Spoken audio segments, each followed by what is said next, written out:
आप में से 99% स्टूडेंट्स पता है क्यों फेल करते हैं क्लैट पीजी एग्जाम में, हम लोग क्यों नहीं सक्सीड नहीं करते हैं? बिकॉज आप लोग टाइम पे प्रिपरेशन अपनी शुरू नहीं करते। आप 5 महीने पहले, 3 महीने पहले, 2 महीने पहले प्रिपरेशन शुरू करोगे और फिर एक्सपेक्टेशन ये रखोगे कि मेरे नंबर उस स्टूडेंट के बराबर क्यों नहीं आते जो पिछले 2 साल से या पिछले 5 साल से, मे भी हो सकता है, यहाँ पे प्रॉपरली तैयारी कर रहा है। तो आपको अगर ये मिस्टेक नहीं दोहरानी है तो प्लीज जो मैं ये वीडियो बना रहा हूं इसको एज अ वेकअप कॉल लीजिए। ये समझिए कि कहीं ना कहीं आपको मैं जगाने की कोशिश कर रहा हूं, आपकी जो नींद आपको है उस पर। और ये बात को अंडरस्टैंड करिए कि प्रिपरेशन जल्दी शुरू करने के क्या बेनिफिट्स हैं। और खास करके वो स्टूडेंट्स जो कि पीएसयू के लिए टारगेट कर रहे हैं उनको तो अभी ही शुरू करना पड़ेगा अपनी प्रिपरेशन को। जितना देर आप करोगे उतना आप दिक्कत में आओगे, सिंपल सी बात है, उतने आपके ऑड्स कम होते जाएंगे। तो प्लीज इस वीडियो को प्लीज लास्ट तक देखिए और संभल होकर चैनल को सब्सक्राइब करिए। और हम लोग यहाँ पे बात करना शुरू करते हैं कि क्यों आपको इस एग्जाम के लिए प्रिपरेशन अभी शुरू करनी है। सबसे पहला पॉइंट, आपको चाहिए सफिशिएंट टाइम एक प्रॉपर कॉम्प्रिहेंसिव स्टडी करने के। अब जैसे अगर हम लोग मान लेते हैं कि क्लैट पीजी एग्जाम के अंदर इतने सारे सब्जेक्ट्स आपके आते हैं, कॉन्ट्रैक्ट्स है, लॉ ऑफ टॉर्ट्स है, कॉन्स्टिट्यूशनल लॉ है, अगर आप इन सारे सब्जेक्ट्स को जल्दी पढ़ना शुरू करोगे उतना ही जल्दी आप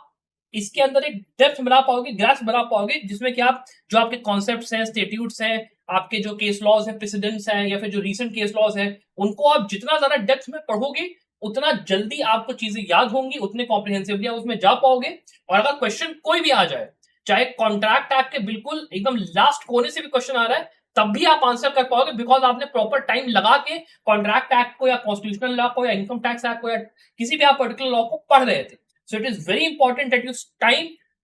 अभी आप स्टार्ट करो और आप प्रॉपर टाइम एलोकेट कर पाओ अपनी पढ़ाई के लिए। अगर आप ये सोच रहे हो कि मैं लास्ट के 2 महीने में प्रिपरेशन शुरू करूंगा और मैं 2 दिन में 3 दिन में कॉन्स्टिट्यूशनल लॉ पढ़ दूंगा, तो फिर समझ लो बहुत बड़ी बेवकूफी है आपकी। आपको कम से कम महीना भर देना है पर सब्जेक्ट, अगर आप आइडियल सिचुएशन में बात कर रहे हो, और नहीं तो एटलीस्ट 15 से 20 दिन देने ही देने, उससे कम में काम नहीं हो। So it is very important that you have to give sufficient amount of time to each subject, because जो बाकी स्टूडेंट्स यहाँ पे प्रिपरेशन कर रहे हैं वो लोग एटलीस्ट 2-2 महीना, 3-3 महीना पर सब्जेक्ट पढ़ाई करते हैं, फिर उसकी रिवीजन भी करते हैं, फिर दोबारा रिवीजन करते हैं, फिर उसके एमसीक्यूज भी लगाते हैं, पता नहीं क्या क्या करते हैं, और तब जाके वो लोग उतने नंबर स्कोर कर पाते हैं जो कि आप स्कोर करने की यहाँ पे आशा करते, उम्मीद करते। तो प्लीज अगर आपको उस लेवल पे आना है तो शुरुआत आपको अभी करनी पड़ेगी। That is a very very important thing to understand. उसके बाद जो दूसरा पॉइंट है वो ये है कि आपको इन डेप्थ स्टडी करने के लिए रीसेंट केस लॉज और लैंडमार्क केस लॉज की टाइम चाहिए। लेट्स से मान लीजिए कि आपका जो ये एग्जाम हम लोग का, वो ऑब्वियसली बात है रीसेंट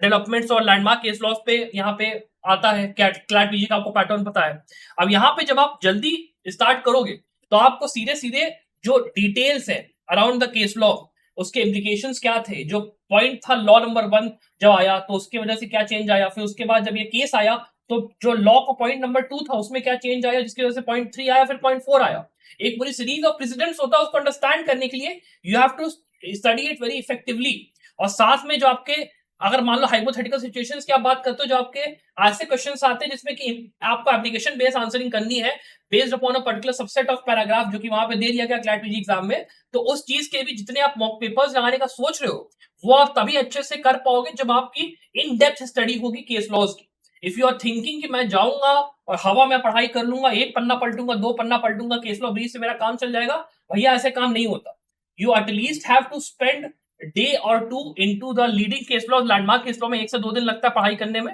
और आपके जो लैंडमार्क केस लॉज का बता रहा हूँ, रीसेंट केस लॉज में अगर आप मान लो कॉन्स्टिट्यूशनल लॉ से शुरू करते हो, एटलीस्ट आपको 5-6 दिन लग जाएंगे सारे के सारे केस लॉज को, 100-200 जो भी आपको करने होंगे उसके लिए। तो इट इज वेरी इंपॉर्टेंट कि आप टाइम से प्रिपरेशन शुरू करो, अभी शुरू करो, तो जाके आपको उसके डिविडेंड्स लास्ट में मिलेंगे। उसके बाद जो अगला पॉइंट है वो है कि आपको प्रॉपर टाइम चाहिए अपने मॉक पेपर्स को प्रैक्टिस करने के। आप जब मॉक पेपर्स लगाते हो तो आप बेसिकली जो एक्चुअल एग्जाम होता है उसके जो इन्वायरमेंट होता है उसको स्टिमुलेट करते हो। आपने अपनी पढ़ाई मान लो 5 महीने प्रॉपरली कर ली, उसके बाद आप जब बैठोगे लास्ट के 3 महीने प्रिपरेशन करने के लिए, आप अगर back to back mock papers लगा रहे हो तो वो आपको मौका देता है ये करने के लिए कि आपके जो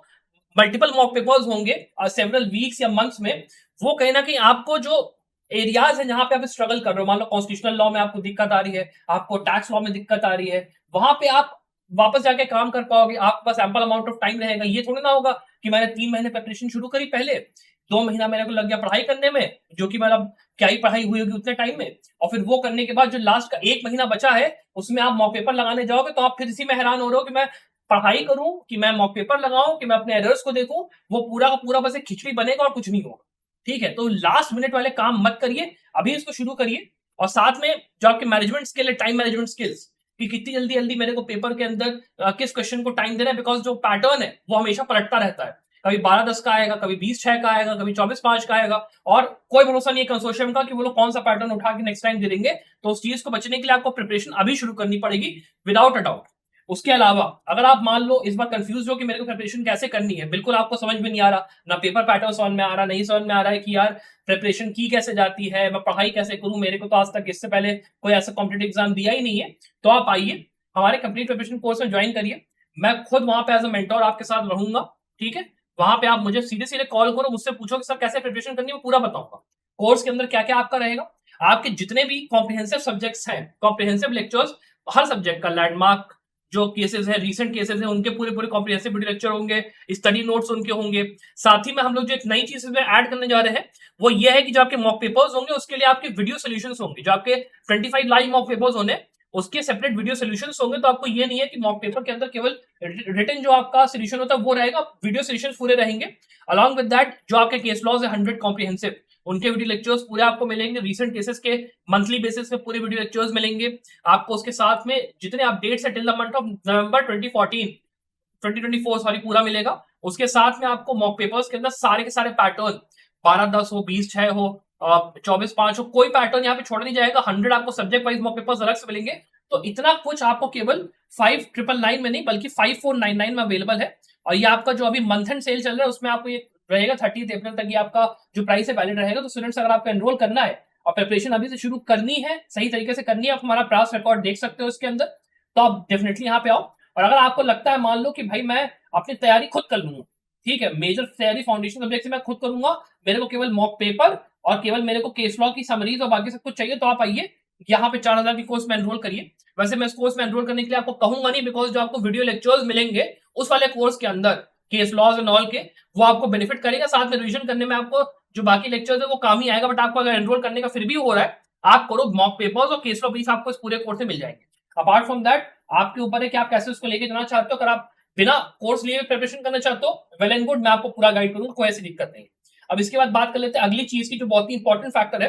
कि आपको अपने कॉन्फिडेंस को बिल्ड करने के लिए जल्दी प्रिपरेशन शुरू करनी पड़ेगी। अब अगर मान लो मैं ऐसा कहता हूं कि आप कंसिस्टेंटली प्रैक्टिस किए जा रहे हो मॉक पेपर्स की, आप एक डीपर एक सेंस बना पाते हो इस बात की कि भाई जो मैंने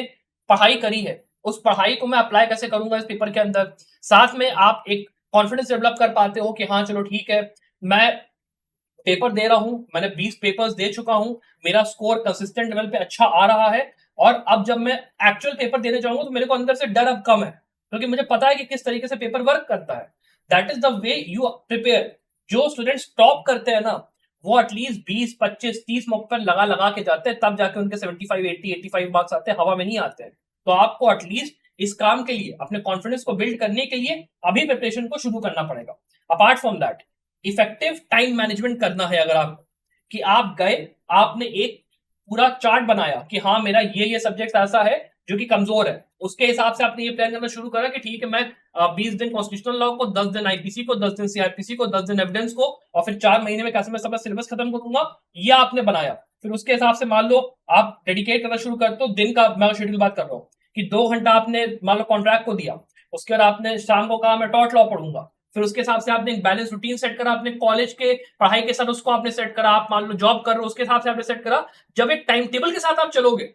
तब आपको उसका रिटर्न मिलेगा। हवा में कहोगे कि भाई देखो एक दिन मैं 12 घंटे पढ़ूंगा, फिर दूसरे दिन मैं जो है बैठ के वीडियो गेम खेलूंगा, और चौथे दिन मैं इंस्टाग्राम यूज करूंगा, उससे तो काम होने नहीं वाला है भाई, सीधी सी बात है। तो प्लीज मेक श्योर कि आप अभी प्रिपरेशन शुरू करो इफेक्टिव टाइम मैनेजमेंट के साथ। उसके लिए मैंने पूरी वीडियो बना रखी है कि कैसे आपको 8 मंथ्स में प्रिपेयर करना है, वो जाके आप देखिए प्लीज। उसके अलावा अपॉर्चुनिटी आपको मिलती है रिवाइज करने के लिए। सबसे बड़ा जो पॉइंट होता है वो होता है रिवीजन का। जब आप रिव्यू कर पाते हो जो आपने पढ़ा है ऑन अ पीरियोडिक बेसिस, जिससे कि आपका जो लर्निंग होती है ना वो इन्फोर्स हो पाती है कि आपने मान लो पॉइंट ए पढ़ा, ठीक है, पॉइंट ए पढ़ने के बाद क्या होगा कि आप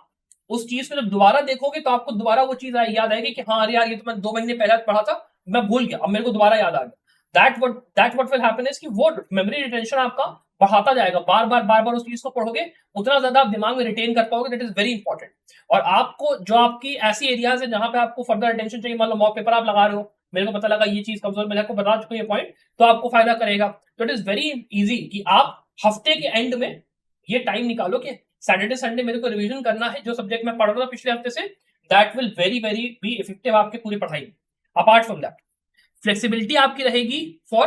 अनसीन अनएक्सपेक्टेड इवेंट्स। अब मान लो अभी शादी का मान लो सीजन अभी चालू है, अभी मान लो शादी आ गया, आपको अचानक से पता चला कि यार इस पर्टिकुलर मेरे कजन की शादी है, किसी की शादी है, आपका 20-25 दिन वहीं चला गया, आप कुछ कर नहीं पाए, ना पढ़ाई कर पाए, ना उस टाइम पे कुछ कर पाए, लेकिन आपने जो शेड्यूल अपना बनाया था उसके हिसाब से आप एडजस्ट जरूर कर पाओगे। मान लो खुदा ना खास्ता किसी की तबियत खराब हो गई, आपके घर में आपकी खुद तबियत खराब हो गई, तो आपके पूरा पूरा जो टाइम होता है वो चला जाता है।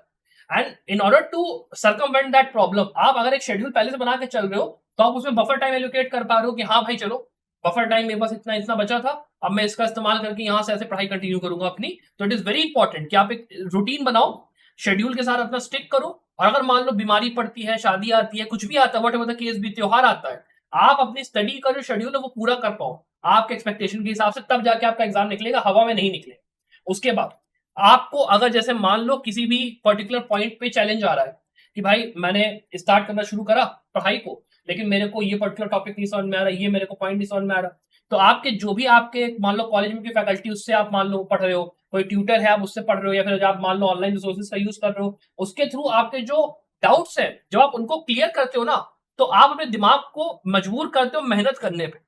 बार बार उस चीज को जब आप क्लैरिफाई करते हो डाउट्स को, तो वो रीइंफोर्स होती है स्टडी आपकी, और उससे आपकी जो अंडरस्टैंडिंग होती है कंसेप्ट की वो डीपन होती है, और वो चीज कहीं ना कहीं बेनिफिशियल होती है लास्ट में। जब मान लो आपके सामने कोई क्वेश्चन आया, पैराग्राफ आया, आपने देखा कि ये पैराग्राफ के तो डाउट मैंने एक दिन पहले सॉल्व किया था या फिर मेरे को याद था, that will be really really effective. तो इट इज वेरी इंपॉर्टेंट कि जितना ज्यादा टाइम आप पढ़ाई करोगे उतना ज्यादा आप डाउट क्लियरिंग कर पाओगे, उतना ज्यादा आप क्लैरिफिकेशन सीख करोगे, उतना ज्यादा डीप अंडरस्टैंडिंग आप बैठाओगे एक पर्टिकुलर एक यहाँ पे पॉइंट की। तो it is very important preparation आप आज से शुरू करो, बहुत ज्यादा इंपॉर्टेंट है। अपार्ट फ्रॉम दैट एक जो आपका पॉइंट होता है स्ट्रेस और एंजाइटी का, जब आप अपने स्टडी सेशंस को बिल्कुल बांट देते हो लॉन्गर पीरियड्स में, आप जो लास्ट मिनट क्रैमिंग होती है ना कि भैया मैं 1 महीने पहले 2 महीने पहले प्रिपेयर कर रहा हूँ, अब मेरे को समझ में नहीं आ रहा है कि कॉन्स्टिट्यूशनल लॉ 2 महीने में 1 महीने में मैं कैसे करूंगा, और इतने सारे मतलब इतने सारे आर्टिकल्स हैं, ये है वो है, ये भी करना है वो भी करना है, recent case law, landmark case law, ये खिचड़ी बन गया, दिमाग एकदम वो हो गया, ब्लास्ट कर गया, कैसे होगा। अब यहाँ पे अगर आप एक कंसिस्टेंट वो बना के चल रहे हो पेस, मैंने कहा चलो मैं 20 दिन में कॉन्स्टिट्यूशन खत्म करूंगा, मैं कहता हूँ 20 दिन में नहीं होगा, 22 दिन में होगा, 25 दिन में हो गया।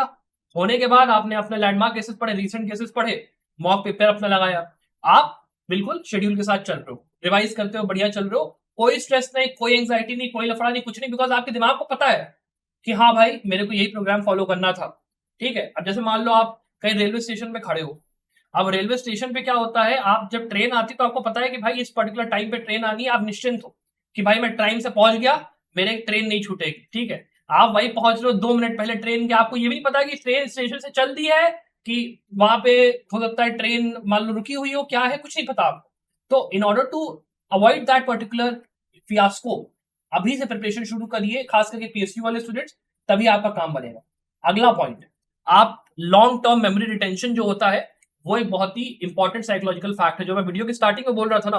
कि जो स्टूडेंट्स हैं वो 2-2 साल 3-3 साल इवन 5-5 साल से प्रिपेयर करके बैठे हैं, बिकॉज जब उनके कॉलेज में उनको कॉन्ट्रैक्ट लॉ पढ़ाया जा रहा था, वो लोग बैठ के कॉलेज में गॉसिप्स नहीं कर रहे थे, खाना पीना बाहर नहीं खा रहे थे, कुछ नहीं कर रहे थे, they were dedicating their time towards their studies. उसी समय वो गए, उन्होंने नोट्स बनाए, उन्होंने उसी प्रोफेसर से पूछा कि हाँ भाई सर मेरे को ये डाउट आ रहा है इस पर्टिकुलर उसमें, और वो अपना बढ़ के बैठ गए, फिर वो हर 1 महीने जाते होंगे, रिवाइज करते होंगे, and they are done with it. नहीं तो फिर वो स्टूडेंट जुडिशरी की कोचिंग ले रहे होंगे 4th-5th ईयर से, उनका कंसेप्ट सारा क्लियर है, उनको बस केस लॉ पढ़ के एग्जाम दे आना है। वही फिर आप खड़े हो, आपका क्या है कि आपने भैया अभी तक कुछ नहीं पढ़ा, कोविड में आपने पढ़ाई की थी उसके ऊपर से, उसकी वजह से आपका भगवान मालिक है यार, कितना ही पढ़ाई हुआ होगा, कितना आपको कंसेप्ट क्लियर होगा, कितना आपको सीआरपीसी आता होगा, कितना आपको कॉन्स्टिट्यूशन आता होगा। तो ऐसी सिचुएशन में ऐसे स्टूडेंट से अगर आपको कॉम्पीट करना है तो तैयारी आपको अभी शुरू करनी पड़ेगी, ताकि आप एक मेमोरी रिटेंशन बना पाओ कि मैंने कॉन्स्टिट्यूशन को जब 2 बार पढ़ा तो मेरे को एटलीस्ट कुछ तो दिमाग में रहेगा जब मैं एग्जाम देने जा रहा हूँ। वरना आप इतना सारा पढ़ भी लोगे, फिर होगा क्या कि आप भूलना शुरू करोगे बैक टू बैक, फिर आप कहोगे कि सर मेरे को याद ही नहीं हो पा रहा है। याद तब होगा ना जब बार बार उस चीज को रिवाइज करोगे, उसको बार बार पढ़ोगे, और वो करने के लिए समय लगता है, टाइम लगता है। टाइम इज मतलब आपका एक जो लिमिटेड क्वांटिटी में अवेलेबल है, अगर आपने एक बार उसको खर्चा कर दिया ना, लौट के फिर नहीं आएगा। आपको अगर अभी मजे करने आप मजे करते रहोगे, टाइम आगे निकल जाएगा। लेकिन पढ़ाई अगर करनी है, सीरियस हो अपनी लाइफ को लेके, अपने करियर को लेके, तो तैयारी अभी शुरू करो, तभी रिटेंशन आपका काम आएगा। इफेक्टिवली आप जाओ, बार बार स्पेस रेपिटेशन में काम करो, बार बार बैराक को उठा के रटो उसको, तब जाके काम बनेगा। आप ये सोचोगे कि मैं बस एक बार पढ़ दूंगा काम हो जाएगा, नहीं हो जाएगा। अपार्ट फ्रॉम दैट एक और चीज, एक सेल्फ असेसमेंट और रिफ्लेक्शन की अपॉर्चुनिटी आपको मिलती है कि मान लो मैं एक वो रखता हूँ, जर्नल रखता हूँ या मैं एक डायरी रखता हूँ जिसमें कि मैं अपनी प्रोग्रेस नोट कर रहा हूँ कि कॉन्स्टिट्यूशनल लॉ के अंदर ये पर्टिकुलर जो पॉइंट है मेरे को आ गया, ये वाला मेरे को नहीं आया। उस जर्नल को जब आप लास्ट में रिवीजन करने के टाइम देखोगे ना, आपको खुद में सेटिस्फैक्शन होगी कि हाँ मैं इतना कुछ कर चुका हूँ, और मैं ये भी देख पाऊंगा कि मैं कहाँ कहाँ पे लैग कर रहा हूँ, कहाँ पे नहीं कर रहा हूँ। ये पॉइंट मैं आपको पहले ही समझा चुका हूँ। तो इट इज वेरी इंपॉर्टेंट कि आप उस पॉइंट को समझो और उसके हिसाब से अपनी तैयारी करना शुरू करो। बिकॉज जैसे मैंने आपको समझाया, बाकी स्टूडेंट्स यहाँ पे पिछले 2 साल 5 साल से इवन तैयारी कर रहे हैं, आप कहीं ना कहीं पीछे रह गए हो। और अभी उस पीछे वाले चीज को आगे ले जाने के लिए, अपना वो गोल स्टैब्लिश करने के लिए you have to start right now, वरना फिर कुछ नहीं होने वाला। आप 3 महीने पहले 2 महीने पहले सोचोगे कुछ नहीं होने वाला। खास करके वो स्टूडेंट्स जो कि कोविड-19 बैच वाला, जिनके पास वो है कि उन्होंने पढ़ाई सही से नहीं करी, पढ़ाया नहीं गया कॉलेज में, आप लोग प्लीज हाथ जोड़ के मैं कह रहा हूँ अभी प्रिपरेशन शुरू करिए, वरना बहुत देर हो जाएगी। आई होप आपको ये वीडियो एक वेकअप कॉल की तरह लगा हो। आपको अगर समझ में आया मेरा पॉइंट, तो प्लीज इस वीडियो को लाइक करिए, शेयर करिए, उन स्टूडेंट्स के साथ भी शेयर करिए जो कि यहाँ पे क्लैट एग्जाम की तैयारी करने का सोच रहे हैं लेकिन अभी स्टार्ट नहीं कर रहे, उनके लिए बहुत इंपॉर्टेंट है video. Apart from that, I wish the very very best of luck for success.